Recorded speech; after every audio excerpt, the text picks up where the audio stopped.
Ces membres de gang ont abattu un rival lors d'une fusillade en voiture, en représailles à un meurtre précédent. Connor Brooks a été tué à Walsall dans une attaque de vengeance liée à un meurtre antérieur. Le mobile de ce meurtre, le frère de Connor, Patrick Brooks, avait été condamné pour l'assassinat de Bailey Atkinson, poignardé à mort à Walsall en 2023. Les amis de Bailey, Jake Sandbrook, Byron Selick et Julian Falconer, ont alors voulu venger sa mort. Le jour de l'attaque, les tueurs circulèrent dans une Ford Focus noire volée, conduite par Jake Sandbrook, avec Byron Selick et Julian Falconer comme passagers. Moins de 15 minutes avant le meurtre, des coups de feu avaient déjà été tirés depuis la Ford Focus sur une autre voiture, à moins de 3 kilomètres de là. Ils ont ensuite continué à circuler pour chercher d'autres rivaux à attaquer.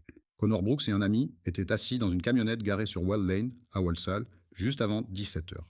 La Ford Focus volée s'est arrêtée à leur hauteur et 6 secondes plus tard, un tireur à l'arrière du véhicule a ouvert le feu avec un fusil à pompe. Connor, qui était au volant, a été tué sur le coup. Son ami, assis côté passager, a été blessé à l'épaule gauche mais a survécu.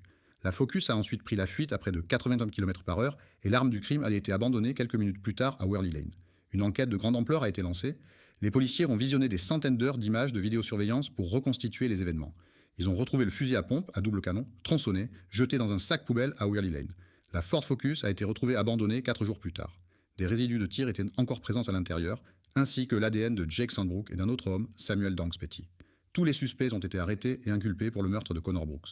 Les 3 hommes présents dans la voiture au moment de la fusillade, Jake Sandbrook, Byron Selick et Julian Falconer, ont été reconnus coupables de meurtre, de tentative de meurtre et de possession d'une arme à feu dans l'intention de mettre des vies en danger.